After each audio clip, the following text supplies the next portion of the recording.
어느 여름밤 늦게까지 회식을 마치고 집으로 돌아온 철수는 새벽 1시면 항상 멈춰서는 어두운 엘리베이터 앞에 서 있었다.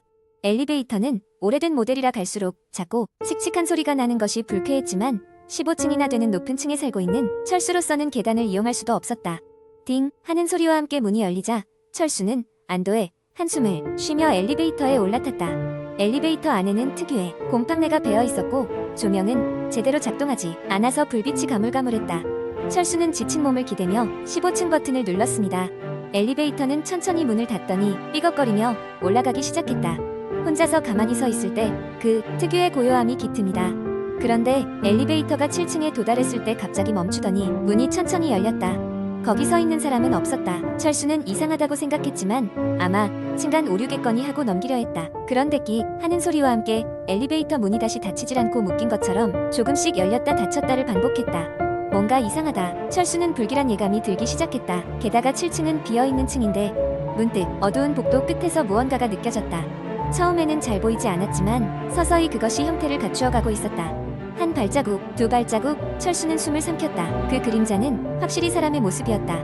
하지만 어느새인가부터 그 그림자는 조금씩 다가와 있었다는 걸 철수는 예감하지 못했다. 심장의 박동 소리가 귀를 때리며 철수는 다시 15층 버튼을 미친 듯이 눌렀다. 지속적으로 눌렀지만 엘리베이터는 여전히 움직일 생각을 하지 않았다. 그 순간 복도 끝에서 보았던 그림자는 이제 불과 몇 걸음 앞에 와 있었다. 그림자의 얼굴은 선명하지 않았지만 눈동자가 반짝였다. 순간 엘리베이터가 갑자기 닫히며 쿵 소리를 냈다. 그리고 다시 움직이기 시작했다. 철수는 털썩 바닥에 주저앉으며 숨을 몰아쉬었다. 드디어 무사히 15층에 도착하자 철수는 재빨리 엘리베이터를 빠져나왔다. 집으로 돌아오는 길에 철수는 자신이 겪었던 일이 착각이라 믿고 싶었다. 하지만 그날 밤 문득 부엌 바닥에 흙자국이 남아 있는 것을 본 순간 그는 싸늘한 소름이 끼치는 것을 어찌할 수 없었다. 그리고 그것이 그날 엘리베이터에서 보았던 그 그림자의 발자국과 비슷하다는 것을 알게 되었을 때 철수는 다시 공포에 잠길 수밖에 없었다. 두 번째 이야기. 어느 늦여름밤 서울의 한 낡은 아파트 단지에 사는 대학생 수지는 기말고사 준비로 인해 많은 스트레스를 받고 있었다. 더운 날씨에 창문을 열어두고 공부를 하던 중 그녀는 바람에 흔들리는 커튼 너머 아파트 단지의 어두운 골목에서 작은 소음을 들었다. 처음에는 바람소리나 고양이의 울음소리일 거라 생각하며 대수롭지 않게 넘겼다. 그런데 몇 분이 지나고 나서 그녀는 다시 같은 소리를 들었다. 이번에는 더 분명하게 마치 누군가 발을 질질 끌며 걷는 듯한 소리였다. 수지는 소름이 돋는 것을 느끼며 소리의 근원을 찾기 위해 창문 가까이 다가갔다. 아래를 내려다보자 골목길에는 아무도 없었다. 하지만 이상하게도 불길한 예감이 떠나지 않았다. 며칠이 지나고 수지는 여전히 같은 소리를 계속 들었다. 그것은 항상 같은 시간, 그녀가 가장 집중해야 할 늦은 저녁 시간이었다. 그녀는 친구들에게 이야기했지만 그들은 스트레스를 너무 받아서 헛것을 보는 거라며 웃어넘겼다. 마침내 수지는 참을 수 없게 되었고 소리의 근원을 확인하기로 결심했다. 그날 밤 그녀는 소리가 나는 시간에 맞춰 휴대폰 손전등을 들고 골목으로 내려갔다. 하얗게 달이 비추는 골목은 이상할 정도로 조용했다. 그녀가 마침내 소리가 나는 방향으로 천천히 다가가자 어떤 차가운 기운이 그녀를 휘감았다. 그 순간 그녀는 골목 끝에서 할머니 한 분이 등 돌린 채 서 있는 것을 발견했다. 할머니는 힘겹게 무언가를 중얼거리고 있었다. 수지는 망설이며 할머니 괜찮으세요? 라고 물었지만 할머니는 대답하지 않았다. 다가갈까 말까 고민하던 순간 할머니는 천천히 몸을 돌렸고 수지는 경악했다.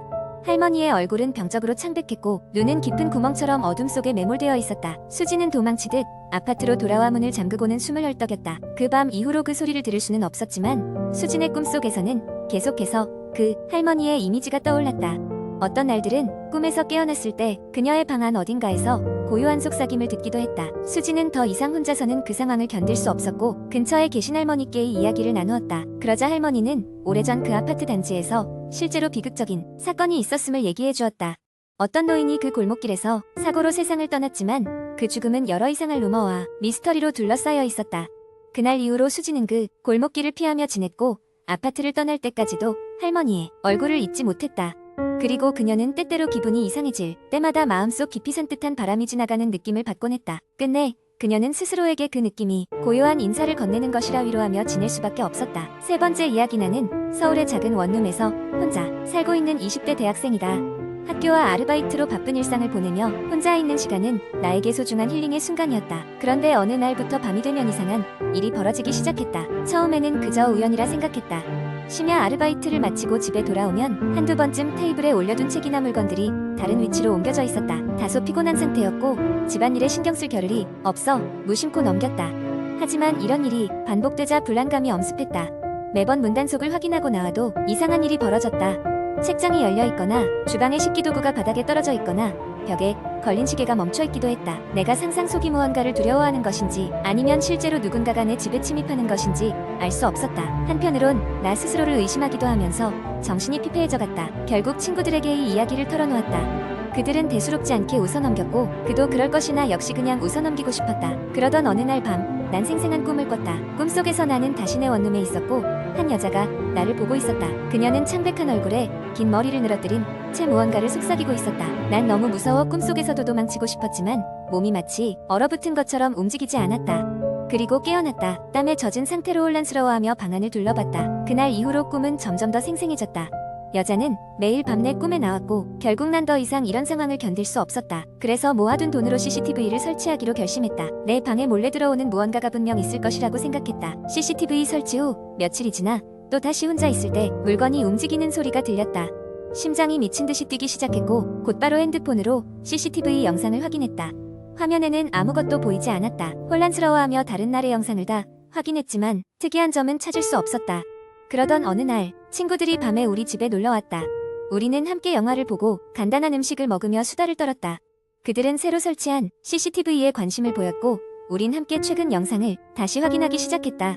그런데 그런 순간 우린 CCTV에 녹화된 기이한 장면을 발견했다. 그 영상에는 아무도 없는 내 방에서 한 여자가 불쑥 나타나더니 내가 잠든 침대 머리맡에 가까워 나를 내려다보고 있었다. 속삭이는 듯 입을 움직였지만 소리는 들리지 않았다. 우리는 충격에 빠져 말을 잃었다.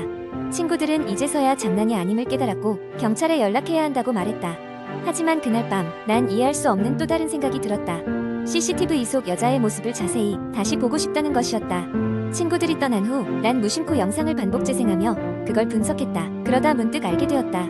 그녀의 모습이 자꾸 익숙하게 느껴졌다. 갑자기 내 머릿속에 스치고 지나가는 기억이 있었다. 몇 년 전 난 어느 한적한 골목에서 사고를 크게 당할 뻔했었다. 그때 날 구해준 사람이 있었다. 바로 CCTV 속의 그 여자였다. 당시 그녀의 도움으로 큰 사고를 피할 수 있었고 나는 무사할 수 있었다. 하지만 그렇게 연이 끊겼다고 생각했는데 그녀가 왜 여기 나타난 걸까? 나는 두려움과 동시에 이상한 안도감을 느꼈다. 그녀는 내게 해를 끼치려는 것이 아니라 어딘가에서 나를 응시하고 있는 듯했다. 그날 이후로부터 더 이상 기이한 일은 벌어지지 않았다. 마치 그녀가 내 안전을 보장하듯 모든 걱정은 사라졌다. 지금도 때때로 혼자 있을 때 가끔 느껴지는 시선에는 약간의 두려움과 안도감이 교차하지만 나는 그게 그녀일지도 모른다는 생각으로 마음의 평온을 유지한다. 그리고 마음속으로 읊조린다. 고마워요.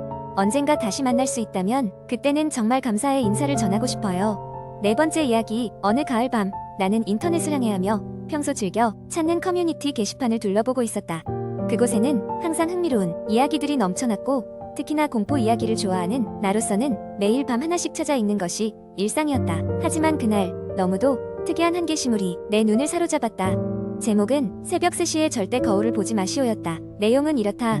글쓴이는 평소 초자연적인 현상을 믿지 않았지만 최근에 이상한 경험을 하게 되었다고 했다. 그는 자취방에서 혼자 살고 있었고 근처에 아는 사람도 거의 없었다. 어느 날 친구들과 술자리를 가진 후 새벽 3시가 넘어서야 집으로 돌아왔다. 술 기운에 흐릿한 정신을 가누며 세수를 하고 씻으려 화장실에 들어갔다. 그런데 문득 화장실 거울에 비친 자신의 모습이 낯설게 느껴졌다. 처음에는 단순히 피곤한 탓이라고 생각했다.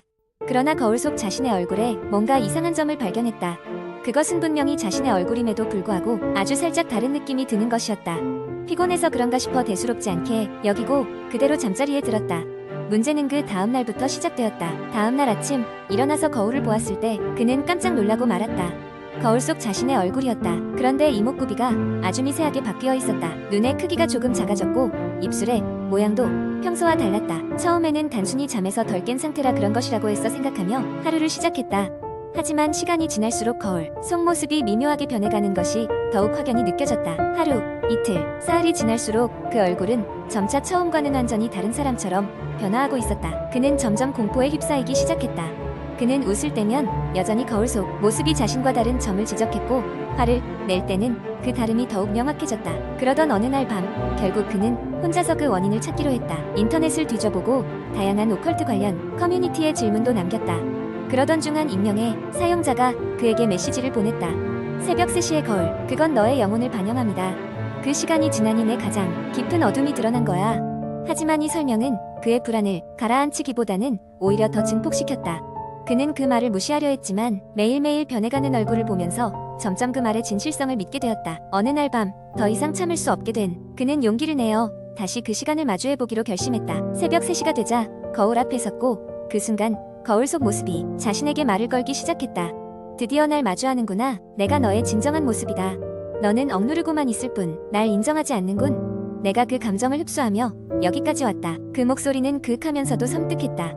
그는 두려움에 몸서리쳤고 그것의 존재를 인정하지 않으려 눈을 감았다. 그 후 며칠간 그는 아무 일도 없던 것처럼 지냈지만 마음 한구석에는 언제나 그 거울 속 모습이 자리 잡고 있었다. 결국 그는 거울을 천으로 가려놓고 그것을 보지 않기로 했다. 시간이 흘러 변해가는 자신의 얼굴을 더는 보지 않았고 삶도 서서히 안정되었다. 하지만 어느 날 밤 갑자기 어디선가 속삭이는 소리가 들리기 시작했다. 너는 나를 잊을 수 없다.